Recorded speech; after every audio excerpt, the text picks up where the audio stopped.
Welcome to the Sunday morning worship service of DuPage Unitarian Universalist Church in Naperville, Illinois for April 17th, 2022. Happy Easter and happy Passover. I'm Reverend Connie Grant, interim minister of this congregation. We are so glad that you are here, whether you're present in the sanctuary or watching remotely. It is so good to be together. To keep us all as safe as possible, we'll remain masked, except that those of us on the chancel will remove our masks to speak from the microphone. As Unitarian Universalists, we hold that there are many paths to truth and meaning, and we support one another on our spiritual and religious journeys. Whether you are a member or friend of this congregation or have recently discovered us, we are glad that you're with us this morning. Whoever you are and wherever you are welcome here. Good morning. I'm Bill Kovacs, Worship Associate Bunny for today's service. After the service today, please join us for social time hosted by Reverend Connie by Zoom from 11:30 to noon. Socialize with friends old and new and consider a discussion group question related to the service as we break into small groups for discussion. The Zoom link can be found on the church website under Here's What's Happening. A reminder from the Governance Advisory Committee that tomorrow, Monday evening at 7, they will provide an overview of changes to our governing program and structure. There will be examples of what this all means for you and an opportunity to ask questions. The Zoom link can be found on the church website under Here's What's Happening. A vote to adopt these new bylaws that help define these changes will be held at our June 5th annual meeting. I would add that the people who have been working on this for well over 2 years have done an enormous service to the church to get all this work done, so I urge you to pay attention to this. And finally, 2 weeks from today on Monday, there will be a very important special congregational meeting after the Sunday service to vote on calling Mandy Huzinia as our next settled minister. Plan to attend the candidating week events to get to know Mandy and then vote. More information about candidating week and the voting process is on the church website under Ministerial Search Updates.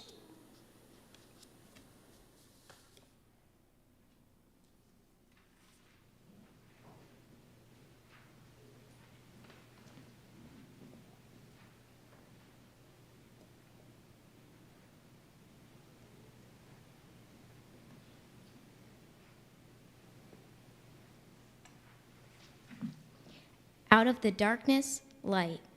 Out of the light, warmth. Out of the warmth, joy.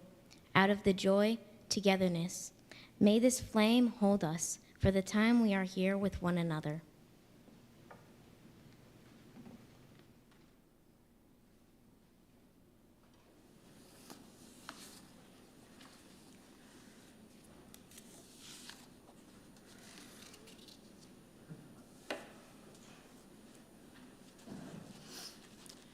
In the Quietness of This Moment by Gary Kowalski. We gather here to seek the truth, to grow in love, to join in service, to celebrate life's beauty and find healing for its pain, to honor our kinship with each other and with the earth, to create a more compassionate world beginning with ourselves, to wonder at the mystery that gave us birth, to find courage for the journey's end, and to listen for the wisdom that guides us in the quietness of this moment.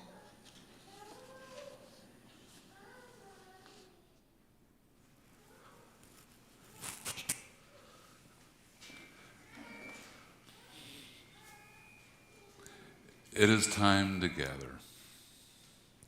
Have you ever waited in anticipation of something happening and it seems like time has stood still? Or maybe you're having so much fun that you can't believe how much time has passed and it's time to go home. So my story today is about the passing of time, and it is named Forever or a Day. And it's by Sarah Jacoby. If you look closely, you can see it. You can almost touch it. It can be precise, like pouring the first cup of tea or picking the perfect shoe. It's especially clear when you are late. Some people pay a lot of attention to it. Some don't. Sometimes it seems far, far away, like when you will be old, gazing out at sea. It's a drum beat, ba-dum, ba-dum, ba-dum. Is this what forever feels like? Sometimes it helps the bus arrive. Sometimes it doesn't. Perhaps it is the twitch of a whisker or the swish of a tail, as quick as a heartbeat skip hello. The more you try to hold it, the better it hides. Where does it go? Can we stay longer? It can come and go, and you never even notice it was there. I've shut my eyes, gone to sleep, stared at the sun, run backward really fast, but it keeps going. You cannot hold it. You cannot give it to someone. We've only got what we've got. Whether it's a drumbeat, a whisker twitch, lost or found, I love the time I have with you. It is now time for all the children and youth to leave the sanctuary with me. And we're going to do some Easter activities, and we're going to go on an Easter egg hunt. This year we'll be doing it across the street, not in the ashes in the backyard. So we will keep those pretty Easter dresses nice and clean. All age youth are invited.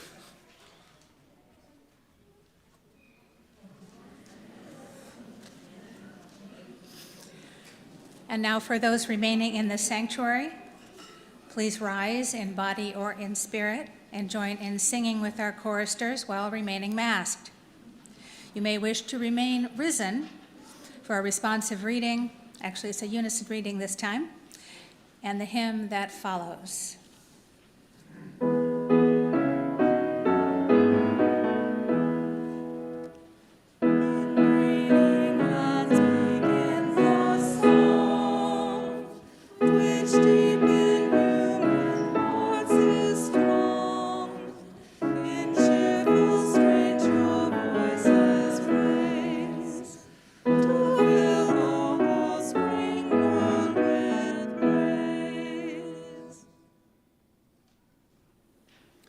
Please join, looking for the rejection. There it is. Please join in our unison reading by John Dietrich, who was the founder of Congregational Humanism.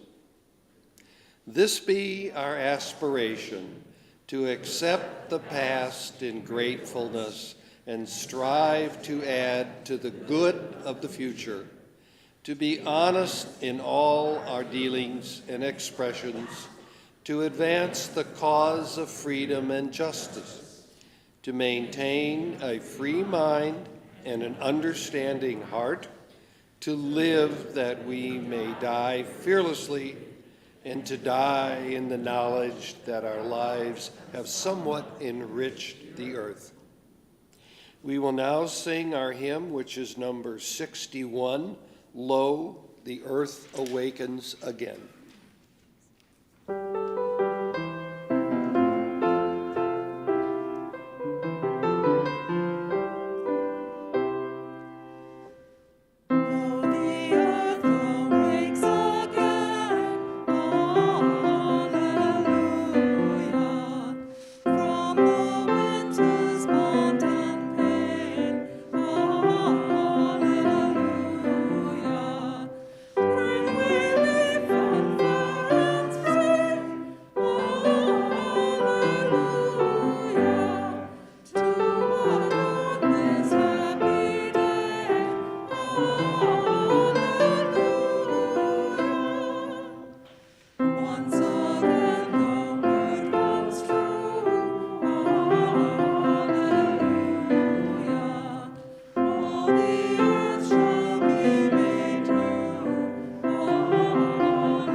We hold each other in our hearts and minds with all our joys and all our sorrows.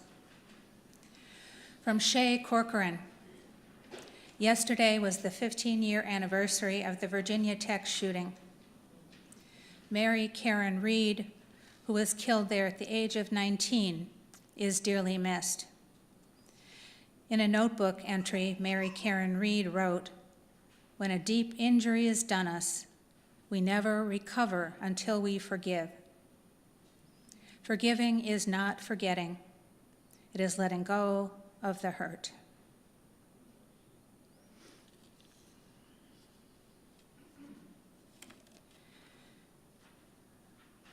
We have an update from Molly Hibbard. She's doing well in rehab at Thrive in Lisle and expects to be there another couple of weeks. She appreciates the cards and visits that she has received. If you'd like to visit, please call first so Molly can check her physical therapy schedule.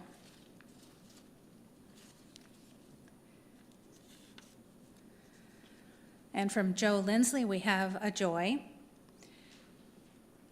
With appreciation for all the people who helped with windows and cleaning yesterday. They are greatly appreciated, and the building is looking wonderful.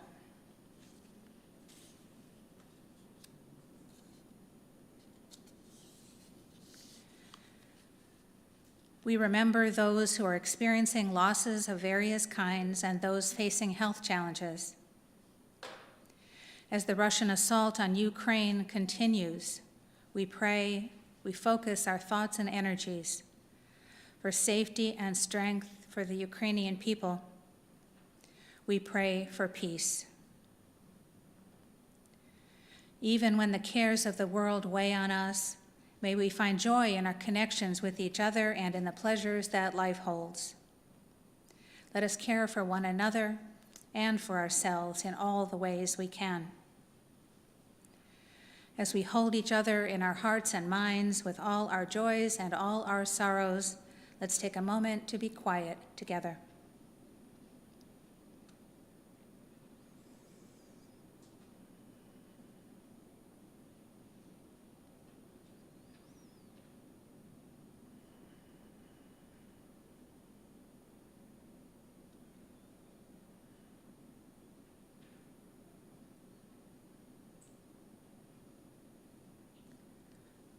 Blessing of Hope by Jan Richardson. So may we know the hope that is not just for someday, but for this day, here, now, in this moment that opens to us. Hope not made of wishes, but of substance. Hope made of sinew and muscle and bone.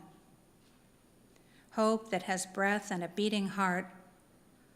Hope that will not keep quiet and be polite. Hope that knows how to holler when it is called for. Hope that knows how to sing when there seems little cause. Hope that raises us from the dead, not someday, but this day, every day, again and again and again.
programs and operations of this church are supported by the voluntary contributions of our members and friends. Each month, we share our offerings with an organization nominated by the congregation and selected by our special offering team. You may designate your contributions for the operating fund of the church or for the organization of the month when you donate online or specify in the memo line of your check. Cash in the offering plate or other undesignated donations will be split between this month's organization and our church. Our special offering recipient for April is We Grow Dreams Greenhouse and Garden Center, which is located just down the road in West Chicago. We Grow Dreams has been providing job training and employment to young adults with disabilities for over 15 years, providing opportunities for team members to develop valuable work, communication, and social skills while learning a variety of tasks in the day-to-day operation of a wholesale and retail greenhouse business. The morning's offering to support the work of DuPage Unitarian Universalist Church and of We Grow Dreams is given and received in a spirit of generosity and gratitude.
Our reading today is a poem by Dorothy Moore entitled The Cost.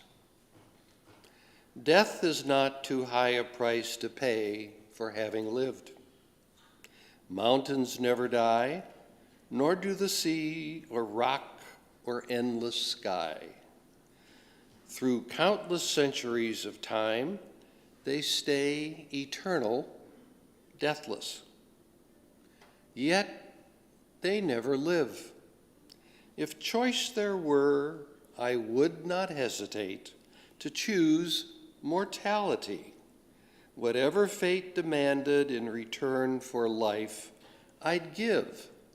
For never to have seen the fertile plains, nor heard the winds, nor felt the warmth of sun on sands, nor touched the hands of those I love. Without these, all the gains of timelessness would not be worth one day of living and loving, come what may.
After reading that I was planning a sermon about mortality, one congregant asked me, "So, are you in favor of mortality?"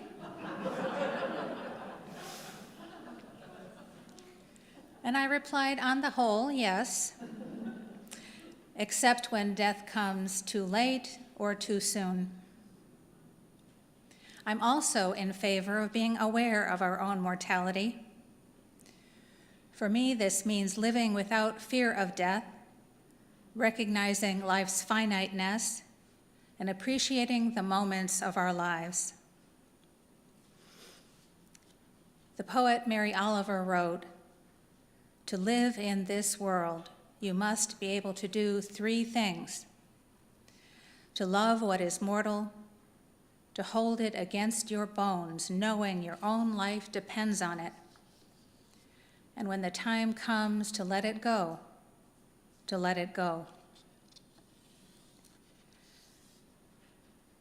This applies, I believe, not only to the other living things with whom we share this life, but to our own finite lives. This doesn't mean that we don't fight for life. Perhaps it means that we fight for life all the more, knowing how precious it is. We live and love as if there were no tomorrow. We live and love come what may. And yet mortality is the price we pay for living. Whether or not there is any ongoingness of our lives, and even though we live in the memories of those whose lives we have touched, our deaths mean the end of this life, the one we are now experiencing. Social commentator Barbara Ehrenreich, in her book titled Natural Causes, writes, "You can think of death bitterly or with resignation, as a tragic interruption of your life, and take every possible measure to postpone it. Or more realistically, you can think of life as an interruption of an eternity of personal non-existence, and seize it as a brief opportunity to observe and interact with the living, ever-surprising world around us." Life is an opportunity. The death of a friend or family member or even a public figure reminds us of our own mortality. I often begin a memorial service with these words from an unknown author. Let us be honest with death. Let us not pretend that it is less than it is. It is separation, it is sorrow, it is grief. But let us neither pretend that death is more than it is. As long as memory endures, her influence will be felt. It is not an end to love. Humanity's need for love from each of us is boundless. It is not an end to joy and laughter. Nothing would less honor a vibrant soul than to make our lives drab with excessive grief. Let us be honest with death, for in that honesty we will understand her better and ourselves more deeply. And I often end a memorial service with these words adapted from Unitarian Universalist minister Maureen Kaloran. Mindful of our own mortality and of the value of life, may we here and now resolve to live a little more closely to our values, to speak up for the things we believe in, to care a little more deeply for others, to risk a little more often, and on this day, may we tell someone very clearly that they are valued and they are loved. This is what we can do to honor our loved one. Mindful of our mortality and of the value of life, these go together. How will we live our lives mindful of our own mortality and of the value of life? Forrest Church, minister of All Souls Unitarian Church in New York City for 3 decades, preached and wrote extensively throughout his career about the intertwining themes of love and death, exploring our human responses to what he called the dual reality of being alive and having to die. As he faced the untimely end of his own life, Church wrote his 25th book, titled Love and Death, My Journey Through the Valley of the Shadow.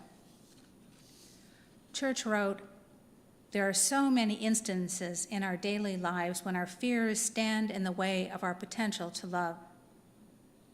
How many ways we find to armor and protect ourselves. We sense the risk, of course. Every time we open ourselves up, every time we share ourselves with another, every time we commit ourselves to a cause or to a task that awaits our doing, we risk so very much. We risk disappointment, we risk failure.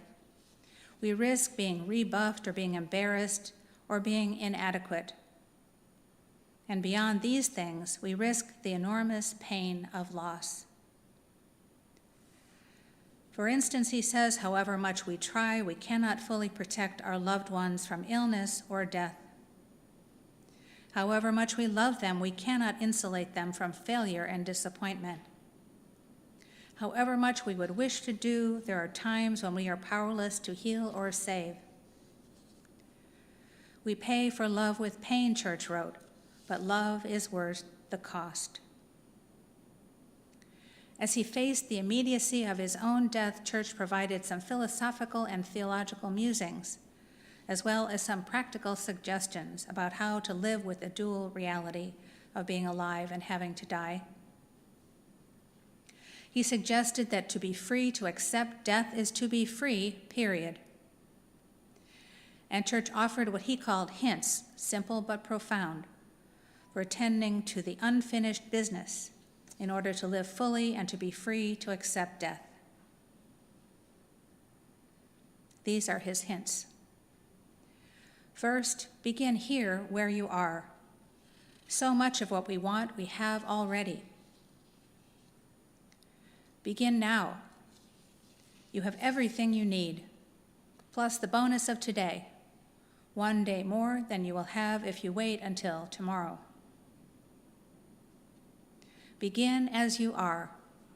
At your fingertips is a treasure trove of memories and dreams.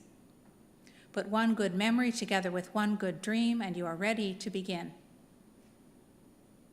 Begin by doing what you can. No more, but also no less. You can't do the impossible, but so much is possible. So many of the things you haven't tried, you still can do. Begin with those who are closest to you. Invite them to give you a hand and to lend you a hand and to take your hand. Begin by turning the page. Today you can open a new chapter of your life. If you are trapped in your story, stuck in place, botching the same old lines, revise the script. Begin by cleaning up your slate. Don't erase the past, but don't obsess over it. Begin by looking for new questions, not old answers. Answers close doors. Questions open them. Answers lock us in place. Questions lead us on adventures. The more questions we have, the farther we can see. Begin with little regard for where your path may lead. Destinations are overrated, and never what we imagine. Until life ends, no destination is final. In fact, he says the best destinations are those we look back upon as new beginnings. Invest your joy in the journey. And number 10, there were lots more hints in there than 10, but anyway, what he calls number 10, begin in the middle. Our lives will end mid-story, so why not begin there? In the last years of his life, Church developed the mantra to do what you can, want what you have, and be who you are. Church's mantra is applicable to the whole of life. Do what you can, which may be more than you thought you could. Want what you have. Church described his wants as friends who love me, family who's helping me. I want the sun to come up and the day to be beautiful. And he knew he already had those things. Be who you are. Church said that this was probably the hardest part, to accept oneself and to live your life in such a way that it will prove to be worth dying for. In a blog post, Church wrote, "Knowing my time was limited focused my soul."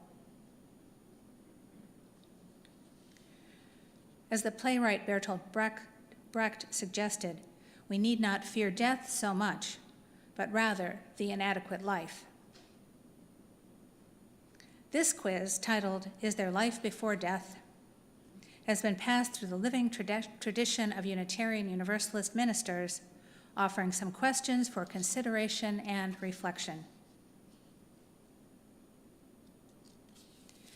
Have you heard the birds at dawn lately? Have you apologized to someone you have hurt? Have you laughed hard enough to make your stomach ache? Have you gotten down on your knees to make a sandcastle, play a board game with a child, or to pray? Have you thanked someone for something that they do every day? Have you listened to an entire symphony? Have you spent a whole day without talking? Have you called a friend you have not spoken to in too long? Have you cried? Have you sent a gift to a special charity or a special church?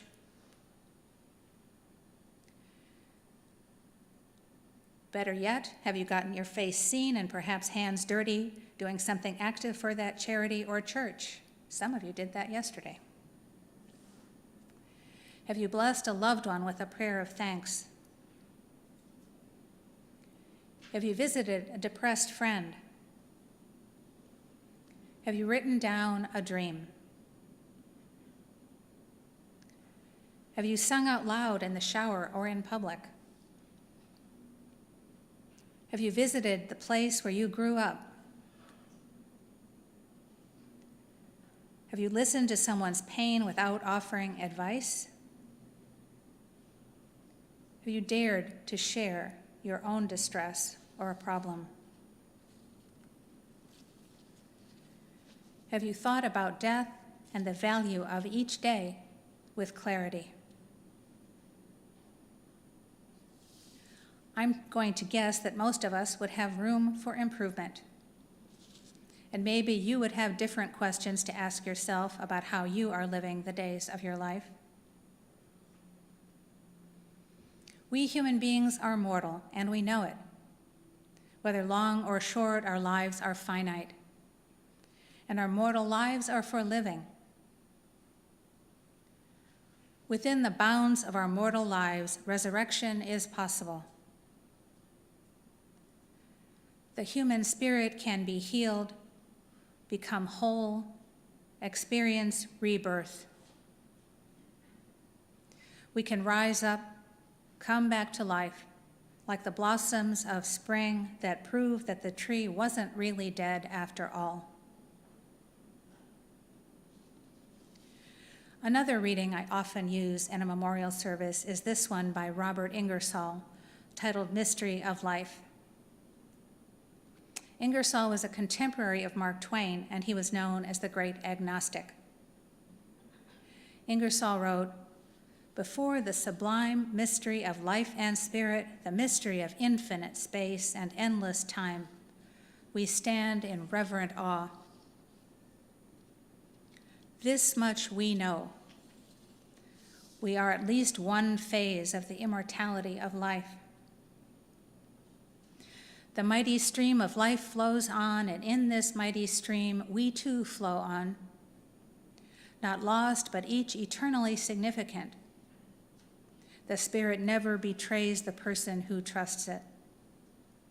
Physical life may be defeated, but life goes on. Character survives, goodness lives, and love is immortal." Ingersoll, agnostic that he was, wrote, "This much we know about the mystery of life. We are at least one phase of the immortality of life." John Dietrich founder of Congregational Humanism, predating the founding of this congregation, wrote the following in an Easter address titled On Life's Renewal. It does not frighten me to know that the universe has made me a part of its teeming, abundant life, that the same power that is breaking the lilacs into leaf is breaking me into a fuller flower of personality. I am content to be a brother to the leaves, the flowers, the trees, and all the strange and beautiful world in which I dwell. It does not sadden me to realize that for a little while the cosmic urge voices itself in this strange community of busy particles, which I call myself. In me, in you, the universe has spoken. Dietrich's words make me think that pushing up daisies would not be a bad way to be immortal. These days, many of us are emerging from the caves of social isolation we have been living in. Will we experience our lives, our new lives, our mortal lives, with new focus, new appreciation, new dedication? May it be so in our lives and in our world.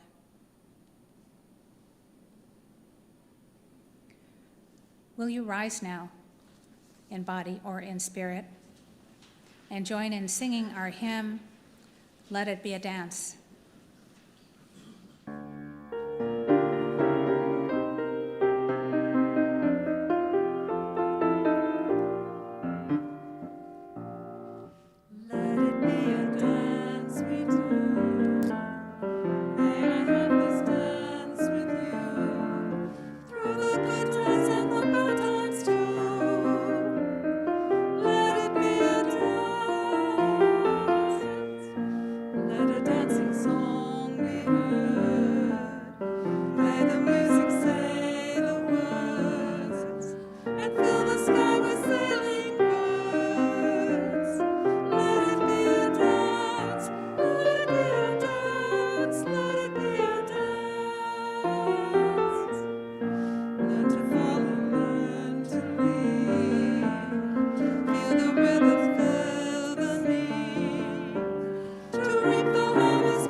We have basked in the warmth and beauty of this flame and this community. As the chalice light is extinguished, let us carry its glow within us.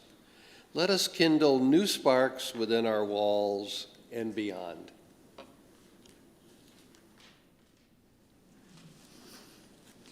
And may we live our lives fully and creatively, so that we may be a blessing to ourselves, to each other, and to all those whose lives we touch. So may it be.